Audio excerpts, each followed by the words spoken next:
Students, मैं Ganesh Kanwar YouTube channel में आपका हार्दिक स्वागत करती हूँ। BA BEd BSc BEd 4 year paper knowledge and curriculum की फर्स्ट यूनिट ज्ञान निर्माण का पहला टॉपिक था ज्ञान का अर्थ, ज्ञान की विशेषताएं, ज्ञान की महत्वता के बारे में अपन ने पिछले वाले वीडियो में चर्चा की थी। आज का अपना वीडियो है ज्ञान मीमांसा। ज्ञान मीमांसा क्या है, ज्ञान मीमांसा का क्या अर्थ है, उसकी परिभाषाएं क्या है, तो अपन ज्ञान मीमांसा के बारे में चर्चा करेंगे। ज्ञान मीमांसा का अर्थ अंग्रेजी में एपिस्टेमोलॉजी शब्द का निर्माण 2 शब्दों से मिलकर बना है। एपिस्टेमोलॉजी का हिंदी रूपांतर है ज्ञान मीमांसा। जो एपिस्टेमोलॉजी शब्द जो है उसका रूपांतर 2 शब्दों से मिलकर बना है। पहला शब्द है एपिस्टेमे, जिसका अर्थ है ज्ञान, और द्वितीय शब्द है लॉगे, जिसका हिंदी अर्थ है विज्ञान। यानी विज्ञान के आधार पर जो ज्ञान की प्राप्ति होती है उसी को ज्ञान मीमांसा कहा जाता है। अतः इससे मिलकर ज्ञान का विज्ञान शब्द का उदय हुआ है। दोनों को ज्ञान और विज्ञान शब्द को मिला करके ज्ञान का विज्ञान शब्द का उदय यानी उसका जन्म हुआ है, जिसे ज्ञान मीमांसा के नाम से भी जाना जाता है। विज्ञान के आधार पर जिस ज्ञान की प्राप्ति होती है उसी को ज्ञान मीमांसा कहा गया है।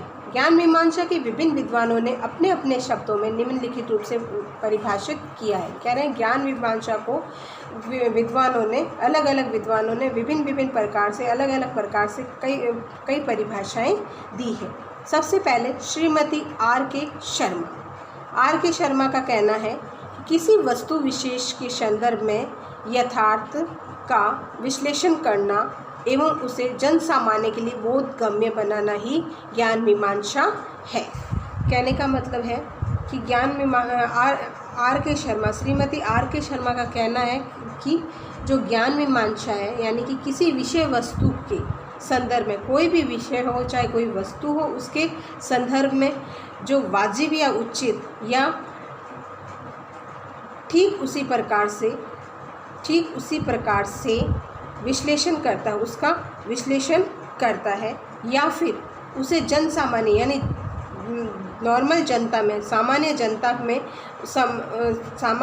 जनता के लिए समझ में आने लायक जो भी कार्य करता है, जो भी काम करता है, उसी को हम ज्ञान मीमांसा कहते हैं। Professor S.K. दुबे के अनुसार ज्ञान मीमांसा किसी वस्तु या विषय के संदर्भ में वह वर्णनात्मक प्रक्रिया है। कह रहे हैं कि जो ज्ञान मीमांसा है वो किसी विषय या वस्तु के संदर्भ में, दोनों के बीच में एक वर्णन करने वाली प्रक्रिया है जो यथार्थ में विश्वास एवं यथार्थ के लिए प्रमाण का कार्य करती है। वाजिब बात के लिए और वाजिब तौर तरीके से या उचित तौर तरीके से उस पर विश्वास भी करती है और उचित तरीके से उसका प्रमाण करने का कार्य भी करती है। यानी दोनों का विषय भी, दोनों के ऊपर पूर्ण रूप से वह विश्वास भी करता है और विश्वास के साथ साथ वह प्रमाण को प्रमाणित करने का कार्य भी करता है कि ये बात जो भी है ये वाजिब है या नहीं, ये सही है या नहीं है, तो प्रमाण करने का कार्य भी करता है। ज्ञान मीमांसा की प्रकृति। ज्ञान मीमांसा की प्रकृति का प्रत्यक्ष संबंध यथार्थता से होता है। कह रहे हैं कि जो ज्ञान मीमांसा की प्रकृति है वो प्रत्यक्ष रूप से जो उसका संबंध है, आपस में जो संबंध है वो जैसा होना चाहिए वैसा ही होता है या होना चाहिए। ज्ञान मीमांसा के द्वारा वस्तु के उस यथार्थ स्वरूप को जाना जाता है जिस रूप में वह है। कह रहे हैं कि ज्ञान मीमांसा के आधार पर विषय या वस्तु को उस उचित तरीके से उसको जाना जाता है, उचित स्वरूप में उसे जाना जाता है जिस रूप में वह होता है, जिस कंडीशन में वह होता है उसी के अनुसार उसको जाना जाता है।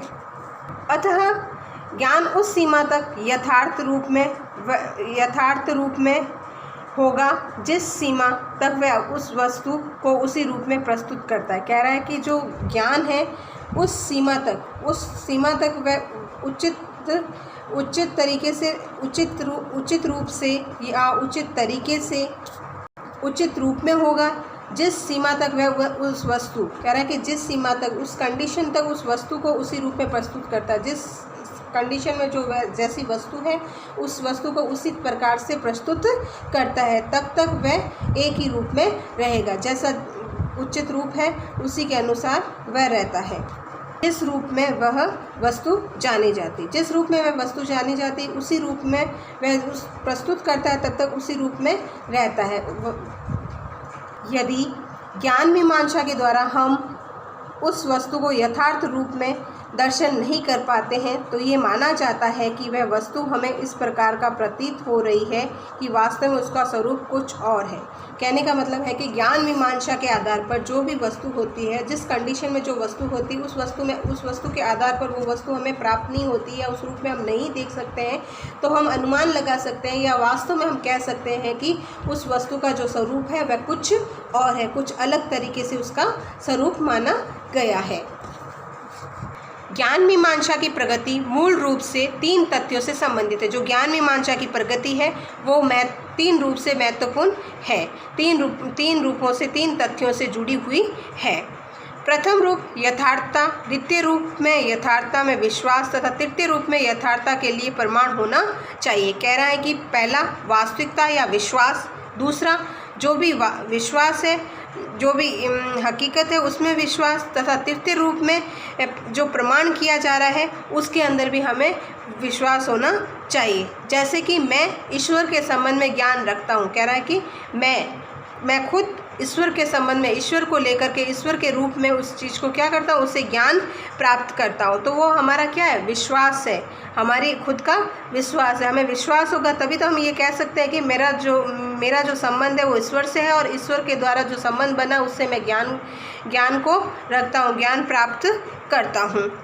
प्रथम अवस्था के लिए आवश्यक है कि ईश्वर मेरा साक्षात्कार अनिवार्य होता है। मतलब कि मैं ईश्वर के प्रति जो भी जैसे भी मेरी भावनाएं हैं, उन भावनाओं के अनुसार मेरा वह क्या है, ईश्वर मेरा क्या है, साक्षात्कार है। वह खुद मेरे पे विश्वास करता है, वो खुद मेरी हर एक चीज़ की गवाह बनता है। इसीलिए ईश्वर ही मेरा क्या है, साक्षात्कार है, अर्थात मैंने ईश्वर को देखा है।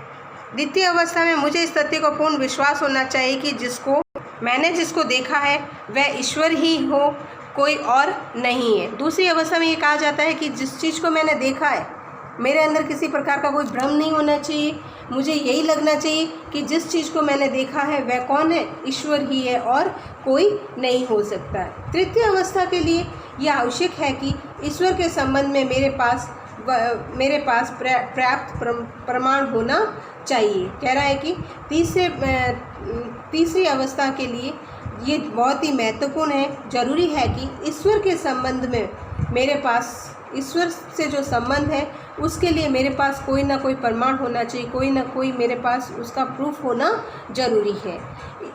ईश्वर का रंग, रूप एवं आकार किस प्रकार का, कह रहा है कि ईश्वर जो है उसका रंग कैसा है, रूप कैसा और उसका आकार कैसा है, इसका प्रमाण हमारे पास होना चाहिए। अतः ज्ञान मीमांसा की प्रकृति यथार्थ में विश्वास तथा यथार्थता के लिए उचित प्रमाण में निहित है। कह रहा है कि जो ज्ञान मीमांसा की प्रकृति है वह विश्वास के साथ उचित प्रमाण के लिए बहुत ही महत्वपूर्ण है। इन तत्वों के अभाव में ज्ञान मीमांसा की प्रकृति को स्पष्ट नहीं किया जा सकता, और इनके आधार पर हम इनको स्पष्ट करते हुए हम ज्ञान मीमांसा की जो प्रकृति है उसको हम स्पष्ट नहीं कर सकते, क्योंकि ज्ञान मीमांसा की जो प्रकृति है वो विश्वास के आधार पर चलती है। विश्वास होगा तो ही हम ज्ञान मीमांसा की जो प्रकृति है उसको बढ़ावा दे सकते हैं। ये तो था अपना ज्ञान मीमांसा का अर्थ और उसकी प्रकृति।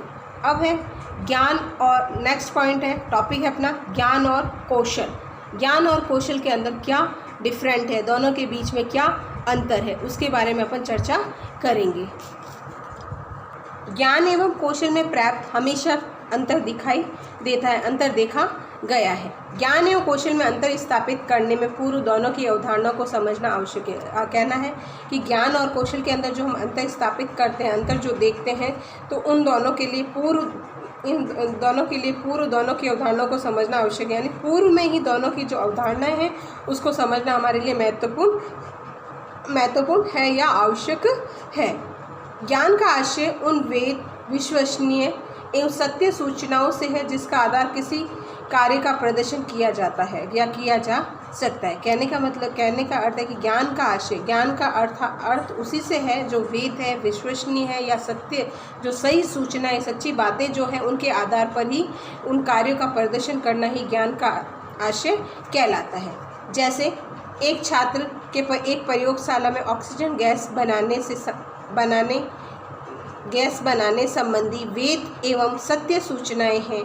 इन सूचनाओं के आधार पर वह प्रयोगशाला में ऑक्सीजन गैस बनाने का कार्य संपन्न कर सकता है। कह रहे हैं कि कोई भी एक बालक है या एक छात्र है, वो जो प्रयोगशाला में ऑक्सीजन गैस बनाने से संबंधित सत्य सूचनाएं, जो सही बातें हैं, गैस बनाने की, ऑक्सीजन बनाने की जो सत्य बातें हैं, सही सूचनाएं हैं, इन सूचनाओं के आधार पर ही वह प्रयोगशाला में ऑक्सीजन गैस बनाने का कार्य संपन्न कर सकता है। जो गैस बनाने, कोई भी बालक गैस प्रयोगशाला के अंदर ऑक्सीजन गैस बनाने जाएगा, तो जो भी ऑक्सीजन गैस बनाने के लिए जो भी सत्य बातें हैं या सही बातें हैं या सही सूचनाएं हैं, वह सूचनाएं सही होगी तो उन सूचनाओं के आधार पर ही प्रयोगशाला में जाकर ऑक्सीजन गैस आसानी से बनाकर उस कार्य को संपन्न कर सकता है। अगर वो बातें सत्य नहीं होगी, सच नहीं होगी, तो उस कार्य को वह आसानी पूर्वक संपन्न नहीं कर सकता है। तो कोई भी कार्य को ख़त्म करने के लिए, पूरा करने के लिए सत्य का होना जरूरी है, सत्य की बातें होना जरूरी है, सही बातें होना जरूरी है। ज्ञान एवं कौशल में अंतर। सबसे पहले ज्ञान वेद, विश्वसनीय एवं सत्य सूचनाओं का वह समूह है जिसको आंकड़ों के रूप में संरचनात्मक व्यवस्था के अंतर्गत देखा जाता है। कह रहे हैं कि ज्ञान वह है जो विश्वसनीय या सत्य सूचनाओं का एक समूह है और जिससे आंकड़ों के रूप में, नंबरों के रूप में उसको संरचनात्मक व्यवस्था में देखा जाता है। जैसे गणितीय सक्रिय संबंधी विविध प्रकार की सूचनाएं आदि। जो भी गणित से संबंधित जो सूचनाएं होती है, सक्रिय संबंधी विविध प्रकार की जो सूचनाएं होती है, वह ही ज्ञान के आधार पर देखी जाती है। कौशल किसी भी ज्ञानात्मक व्यवस्था को उस मनोयात्मक पक्ष के रूप में प्रस्तुत किया जाता है जिसको कि देखा जा सकता है। कह रहा है कि कौशल क्या है? जो भी ज्ञानात्मक व्यवस्था है उसको मनोयात्मक यानी मन की आत्मा के आधार पर या मन की आत्मा के पक्ष के रूप में उसको प्रस्तुत किया जाता, दिखाया जाता है, जिसको देखा जा सकता है। जिन चीज़ों को हम देख सकते हैं उसी को मनोयात्मक पक्ष के रूप में देखा जाता है। जैसे कि छात्रों द्वारा किलोग्राम एवं ग्राम के आधार पर विविध बाटों का निर्माण करना आदि। मतलब कि कोई भी छात्र होगा तो वह किलोग्राम और ग्राम के आधार पर, वो दोनों के अंदर डिफरेंट करके, दोनों के अंदर देखकर अनुमान लगा सकता है कि ये किलोग्राम का बाट है और ये ग्राम का बाट है। तो इसी के आधार पर विविध बाटों का निर्माण करना, मतलब अलग अलग प्रकार के जो बाट होते हैं उनका आसानी से वह निर्माण कर सकता है। ज्ञान सूचना एवं आंकड़ों को मानसिक पक्ष में जिसका मस्तिष्क में धारण किया जाता है। जैसे कि छात्रों के मस्तिष्क में अनेक प्रकार की धारणाओं का समावेश देखा जाता है। कह रहे हैं कि ज्ञान के द्वारा सूचनाओं एवं आंकड़ों का मानसिक पक्ष में मस्तिष्क के रूप में, मस्तिष्क के अंदर धारण किया जाता है। मतलब सोच समझ करके जो भी कार्य किया जाता है तो वो हम मस्तिष्क के अंदर धारण करते हैं। तो मस्तिष्क में अनेक प्रकार की धारणाओं का समावेश देखा जाता है। मस्तिष्क के अंदर कई प्रकार की, अलग अलग प्रकार की जो धारणाएं हैं, उन धारणाएं इकट्ठी हुई रहती है, समावेश किया हुआ देखा जाता है। हमारे दिमाग में कई प्रकार की बातें चलती रहती है। कौशल के द्वारा प्राप्त ज्ञान व्यवहारिक उपयोग में लाया जाता है। कह रहे हैं कि कौशल के द्वारा जो ज्ञान हमें प्राप्त होता है उस ज्ञान को हम व्यवहारिक रूप से उपयोग में ले सकते हैं। जैसे एक छात्र द्वारा वर्नियर कैलिपर्स का चित्र बनाकर शिक्षक के समक्ष प्रस्तुत करके अपने कौशल का प्रदर्शन किया जाता है। मतलब कह रहा है कि कोई भी छात्र हो, किसी भी प्रकार का कोई चित्र होता है, उस चित्र को बना करके शिक्षक के सामने पेश करता है, उसको दिखाता है, तो उससे अनुमान लगाया जा सकता है कि वह बालक अपनी कला और कौशल का क्या कर रहा है, प्रदर्शन कर रहा है। अपने उसको बता रहा है कि मैं किस चीज़, मेरी कला कितनी, मेरी जो कला है उसमें मेरी कितनी रुचि है और मेरे अंदर कौशल की जो भावना है वो बहुत ही अत्यधिक है। तो वो अपने कला और कौशल को प्रदर्शन करने का कार्य करता है। ज्ञान की उपयोगिता उसके व्यावहारिक प्रयोग पर निर्भर करती है तथा व्यावहारिक प्रयोग एवं कुशलता के आधार पर बनाया जाता है। कह रहे हैं कि ज्ञान की जो उपयोगिता है वो उसके व्यवहार के ऊपर, व्यावहारिक प्रयोग जो है उसके ऊपर निर्भर करती है, उसका जो व्यवहार है उसके ऊपर निर्भर करती है तथा व्यावहारिक प्रयोग में कुशलता का आधार बनाया जाता है। और व्यावहारिक जो होता है वो अपनी कुशलता का ही आधार बनता है। कुशलता का ज्ञान की उपयोगिता एवं उसके व्यावहारिक प्रयोग को सिद्ध करती है, अन्यथा ज्ञान अनुपयोगी रूप में पड़ा रहता है। अगर हमारे अंदर ज्ञान है तो हम हमारी जो ज्ञान की उपयोगिता एवं उसको व्यावहारिक प्रयोग को सिद्ध करना चाहते हैं तो हम हर एक कार्य में सक्षम हो सकते हैं। अगर उस कार्य को सिद्ध नहीं करेंगे तो जो भी हमारे पास ज्ञान वगैरह है वो अन्यथा रूप में वो हमारे लिए किसी प्रकार से कोई उपयोगी नहीं होगा, वह हमारे लिए अनुपयोगी हो जाता। तो जो भी हमारे पास ज्ञान है उसको प्रदर्शन करते रहना चाहिए, उसको आगे बढ़ाते रहना चाहिए, उसको ऐसे ही स्थिर नहीं रखना चाहिए, उसको हमेशा किसी न किसी विषय वस्तु के आधार पर सिद्ध करते रहना चाहिए, जिससे कि जो भी उपयोगी बातें होती हैं वो हम उसको उपयोग करके हम उसको और बढ़ावा दे सकते हैं। अगर उसका प्रयोग नहीं करेंगे, उसका सिद्ध नहीं करेंगे तो वो हमारे लिए उपयोगी नहीं होगा, अनुपयोगी हो जाएगा, अनुपयोगी के रूप में पड़ा रहेगा। ज्ञान से नवीन जानकारी प्राप्त की जाती है जो कौशल का आधार बनती है। कह रहे हैं कि ज्ञान से हम कई नई बातें सीख सकते हैं, नवीन जानकारियाँ प्राप्त कर सकते हैं और वो कौशल का आधार बनता है। कौशल में ज्ञान निहित होता है, कौशल के अंदर ही ज्ञान जुड़ा हुआ होता है। ज्ञान के आधार पर ही हम हर एक कार्य में सफल हो सकते हैं, हमारी जो मंजिल होती है हम उस मंजिल को आसानी से प्राप्त कर सकते हैं। तो किसके आधार पर? ज्ञान के आधार पर। ज्ञान के आधार पर ही हमारे अंदर जो कौशल होता है उसका हम दिखावा कर सकते हैं, उसका प्रदर्शन कर सकते हैं। अगर ज्ञान ही नहीं होगा तो हम किसी चीज़ में कौशल नहीं हो सकते। ज्ञान द्वारा मनुष्य का सर्वांगीण विकास संभव है। कह रहे हैं कि ज्ञान के द्वारा ही जो मनुष्य का विकास होता है वो पूर्ण रूप से संभव है। अगर ज्ञान में अज्ञानता हो जाएगी, ज्ञान का पूर्ण रूप से ज्ञान नहीं होगा तो मनुष्य का जो विकास होगा वह विकास नहीं हो सकता है, उसमें किसी न किसी प्रकार की कोई बाधाएं आ सकती। तो हमारे शरीर का हमारा जो मनुष्य जो है उसका विकास होने के लिए ज्ञान की आवश्यकता है। ज्ञान के आधार पर ही मनुष्य का सर्वांगीण विकास पूर्ण रूप से हो सकता है। जबकि कौशल की जीविकोपार्जन के लिए किसी विशिष्ट क्षेत्र में आत्मनिर्भरता प्राप्त करने हेतु प्राप्त किया जाता है। कह रहे हैं कि कोई भी कौशल को जीविकोपार्जन के लिए, जीवन भर उसको व्यतीत करने के लिए, जीवन भर तक चलाने के लिए उसमें विशिष्ट क्षेत्र में कोई भी किसी प्रकार का भी कोई क्षेत्र क्यों ना हो, उस क्षेत्र के अंदर हमें खुद को आत्मनिर्भर होना जरूरी है। आत्मनिर्भरता प्राप्त करना बहुत ही जरूरी है। इसीलिए कोई भी कार्य करते हैं तो उस कार्य को पूरा करने के लिए हमें आत्मनिर्भर होना बहुत ही महत्वपूर्ण है। नेक्स्ट है, ज्ञान में बुद्धि का प्रकटीकरण अधिक होता है। कह रहा है कि जो ज्ञान है उसके अंदर बुद्धि का प्रकटीकरण बहुत ही तेज गति से उसकी प्रकृति होती है, वह आगे बढ़ सकता है। जब बुद्धि का विकास होगा तो हम हर एक को जो भी कोई कार्य होते हैं उन कार्यों को आसानी से कर सकते हैं। तो बुद्धि की बढ़ोतरी के लिए, बुद्धि के ज्ञान का बढ़ावा देने के लिए हमें किसकी आवश्यकता है? ज्ञान की आवश्यकता है। ज्ञान के आधार पर ही हम बुद्धि का विकास कर सकते हैं। नेक्स्ट, कौशल। जबकि कौशल में बुद्धि का प्रकटीकरण कम होता है। जो कौशल होता है उसमें बुद्धि, दिमाग से काम बहुत ही कम लिया जाता है। हमारे अंदर किसी कार्य को करने का हुनर होना चाहिए, हुनर के द्वारा ही हम कार्य को आसानी से पूरा कर सकते हैं। अतः अंगों का प्रकटीकरण अधिक होता है। जो हमारे शारीरिक अंग होते हैं उन अंगों का ज़्यादा से ज़्यादा प्रकटीकरण होता है। ज्ञान व्यक्ति को शिक्षा के उच्च स्तरों तक ले जा सकता है। कह रहा है कि ज्ञान एक ऐसी चीज़ है, ज्ञान जब शिक्षा का ज्ञान मिल जाता है तो शिक्षा के आधार पर ही हमारे जो भी स्तर होते हैं, निम्न स्तर, उच्च स्तर, तो ज्ञान हमें उच्च स्तरों तक ले जा सकता है। जो भी हमारी उच्च शिक्षण संस्था है वहाँ तक हमें ले जा सकता है और ज्ञान आसानी से प्राप्त हो सकता है। तो ज्ञान का कार्य यही है कि हमें मनुष्य को उच्च स्तर तक आसानी से ले जाया जा सकता है। कौशल के द्वारा किसी एक क्षेत्र में दक्षता प्राप्त की जा सकती है। कह रहे हैं कि कौशल है, जो कौशल है उस कौशल के द्वारा चाहे कोई भी क्षेत्र क्यों ना, उस क्षेत्र के अंदर हमें कामयाबी हासिल होना ज़रूरी है और उसमें हासिल करना हमारे लिए बहुत ही महत्वपूर्ण है। दक्षता जब प्राप्त हो जाती है तो हमारे जो भी कार्य होते हैं हम उन कार्यों को आसानी से पूरा कर सकते हैं। तो उन कार्यों को पूरा करने के लिए हमें कोई ना कोई क्षेत्र में बहुत ही दक्षता दिखाना जरूरी है, उसमें सक्सेस होना हमारे लिए बहुत ही महत्वपूर्ण है।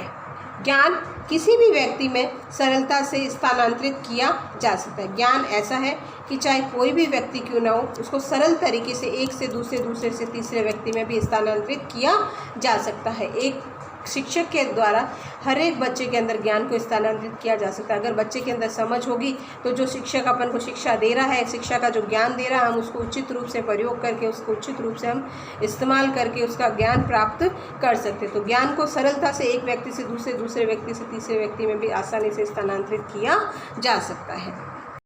कौशल का संबंध किसी एक कार्य में दक्षता या कुशलता प्राप्त करने से, कह रहे हैं कि कोई भी एक क्षेत्र के अंदर दक्षता या कुशलता पाना ही कौशल का अर्थ है। बार बार अभ्यास से अर्जित किए गए कौशल स्थायी हो जाते हैं। कह रहे हैं कि बार बार अगर हम अभ्यास करते रहेंगे, बार बार हम उन चीज़ के बारे में रिपीट करते रहेंगे तो उस क्षेत्र के अंदर हम और भी, या फिर बार बार कोई भी कार्य करेंगे तो कार्य को करने के लिए बार बार अभ्यास करते रहेंगे, तो अभ्यास के द्वारा हम प्राप्त किए गए कौशल को स्थायी हो सकते हैं। जो भी हम अभ्यास करने से जो हमें कौशल प्राप्त होते हैं वो हमारे स्थायी हो सकते हैं, एक जगह एक स्थिर रह सकते हैं। कौशल इसका क्षेत्र अत्यंत ही सीमित होता है और जो इसका क्षेत्र होता है वो बहुत ही सीमित होता है, ज़्यादा बड़ा नहीं होता है। उसका जो क्षेत्र है वो सीमित होता है। तो हम कह सकते हैं कि एक शिक्षक को ज्ञान के साथ साथ उपयोगी संबंधी कुशलता को प्राप्त करना चाहिए। कह रहे हैं कि चाहे कोई भी शिक्षक क्यों ना हो, एक शिक्षक को ज्ञान के साथ साथ जो भी हमारे उपयोगी कुशलताएं हैं उनको भी प्राप्त करना, उनके संबंध में कार्य करना भी हमारे लिए बहुत ही महत्वपूर्ण है, क्योंकि वह ज्ञान व्यर्थ ही चला जाता है। चाहे हमारे अंदर कितना भी ज्ञान क्यों ना हो, पर हम किसी कार्य में किसी वस्तु के प्रति कुशलता नहीं दिखाएंगे तो जो ज्ञान है वो ज्ञान हमारा क्या होता है, व्यर्थ ही चला जाता है, ऐसे ही चला जाता। तो उसका उपयोग व्यवहारिक स्वरूप में समाज के विकास के लिए नहीं किया जाता और वो ज्ञान व्यर्थ ही चला जाता, तो उसका उपयोग हमारे व्यवहारिक स्वरूप में, व्यवहारिक रूप से वो समाज एवं विकास के लिए उपयुक्त नहीं रह पाता। अतः ज्ञान के अंतिम सत्य कुशलतम प्रयोग है। लास्ट में हम कह सकते हैं कि ज्ञान जो है उसका लास्ट सत्य, अंतिम सत्य यही है कि कुशलता का प्रयोग करें। कौशल का जब प्रयोग करेंगे तो ही हम ज्ञान को बढ़ावा दे सकते हैं। नमस्कार। अगर आपको मेरा ये वीडियो पसंद आया है तो आप इसे सब्सक्राइब करें, लाइक करें और शेयर करें। नमस्कार।